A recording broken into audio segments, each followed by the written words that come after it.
Hello guys, नमस्कार। कैसे हो आप लोग? तो आज डेट है 10 जनवरी 2025 और हम देखेंगे कि आज सुबह मार्केट कैसा रिएक्ट कर सकती है और निफ्टी के अंदर कैसे मूव आ सकते हैं। जैसे कि आप देख ही पा रहे हो, इस लेवल को बार बार निफ्टी टच कर रही है। यहाँ पर एक बार, दो बार, तीन बार जो रिसेंटली है। उससे पहले अगर देखें तो उससे पहले देखें तो ये 13 नवंबर को भी 4-5 सेशन लगातार इसी रेंज में ये मार्केट ने मूव दिया है। तो अगर आरएसआई की बात करते हैं तो आरएसआई भी जो है ये इसमें डाइवर्जेंस दिखाई दे रहे हैं। यहाँ से आप देख सकते हो कि ये स्लाइडली ये ऊपर की तरफ जा रहा है। दैट मीन कि इसमें स्ट्रेंथ आ रही है और निफ्टी ऑलरेडी अपने सपोर्ट के ऊपर रुकी हुई है। हम ये आइडिया लगा सकते हैं कि यहाँ से निफ्टी एक बार हमें अप मूव दे सकती है।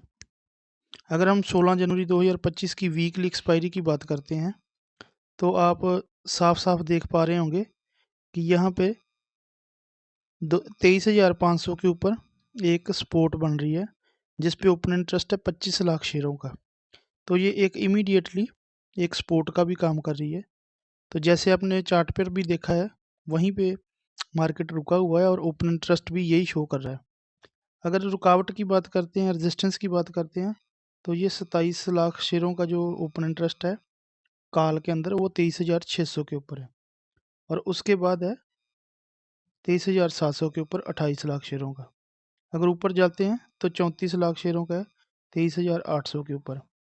तो ओपन इंटरेस्ट जो है ये अभी के लिए फ़िलहाल तो ये बिरिश सेंटिमेंट दिखा रहा है। लेकिन चार्ट के ऊपर देखें तो हमेशा जो चार्ट होता है वो प्रायोरिटी में हमें देखना चाहिए और चार्ट के ऊपर जो मूवमेंट आती है तो ये ओपन इंटरेस्ट ऑटोमेटिकली कम ज़्यादा हो सकते हैं। अब हम देख लेते हैं बैंक निफ्टी का चार्ट। डेली कैंडल लगी हुई है। बैंक निफ्टी के चार्ट के ऊपर देखें तो इसमें मामला थोड़ा सा बेरिश दिखाई दे रहा है क्योंकि आरएसआई ऑलरेडी 40 के नीचे चल रही है और ये 40 के ऊपर टच होने के बाद ये वापस नीचे की तरफ आ रही है। और चार्ट के ऊपर भी देखें तो आपको कुछ इम्प्रूवमेंट दिखाई नहीं दे रही। और देखते हैं लेवल्स की बात, तो ये अभी नेक्स्ट लेवल जो है 49,000 का है जिसके ऊपर इसके रुकने के चांसेस बन रहे हैं। अब देखते हैं ओपन इंटरेस्ट।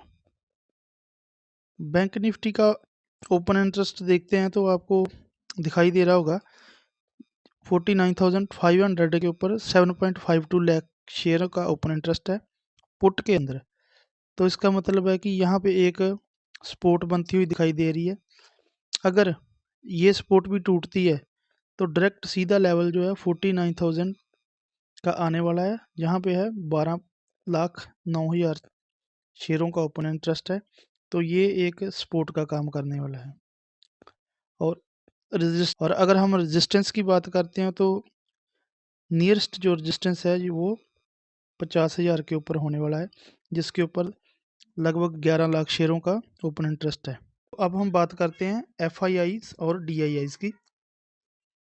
जैसे कि आप देख पा रहे हो 3 जनवरी से लेकर 9 जनवरी तक कंटिन्यूसली एफआईआईज ने सेलिंग की हुई है मार्केट के अंदर और डीआईआईज है जो ये कंटिन्यूसली बाइंग कर रहे हैं। तो जनरली ऐसा ही होता है मार्केट के अंदर, अगर डीआईआईज बाइंग कर रहे होते हैं तो ऑलरेडी एफआईआईज हमेशा सेलिंग करेंगे। अगर एफआईआईज बाइंग करते हैं तो डीआईआईज सेलिंग करते हैं, ये वाइस वर्सा रहता है। अभी देखते हैं हम फ्यूचर के अंदर एक्टिविटी क्या है। अगर एफआईआईज की फ्यूचर में एक्टिविटी देखें तो ये कंटिन्यूसली ये सेलिंग कर रहे हैं और इसी का रीज़न है कि मार्केट हमारी नीचे आ रही है। अगर हम स्टॉक्स की बात करें तो एफआईआईज जो है स्टॉक्स में ये कंटिन्यूसली बाइंग कर रहे हैं और ह्यूज बाइंग हो रही है। तभी आप देखोगे कि कुछ शेयर जो कंटिन्यूसली भाग रहे हैं लेकिन मार्केट जो है उसका ट्रेंड डाउन ही चल रहा है। तो ये था मार्केट का छोटा सा एनालिसिस। आई होप आपको अच्छा लगेगा। तो मिलते हैं किसी नेक्स्ट वीडियो में, तब तक के लिए धन्यवाद।